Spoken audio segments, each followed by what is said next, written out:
Hey guys, today I'm going to tell you how to fix no contacts in Samsung A17.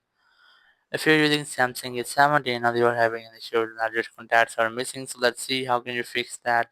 First of all, you have to open your phone call app and here you go for contacts. Here you can see I have just one contact here and here's my all contacts are missing, so let's see how can you fix that issue. Just tap on three dots in the top right corner, then select view by storage location. And here you must have to select all contacts to get all of your contacts here. So if you want to select any preferred storage contact, just tap on three dots, then select the view by storage location. From here you can easily get your phone, SIM1, SIM2 and Google account. So you just have to select on which contacts you want to see, and I'm going to select all contacts just like that. So that's how you can easily fix no contacts or missing contacts in your Samsung A17. Thank you very much for watching the video. Until next video, bye bye.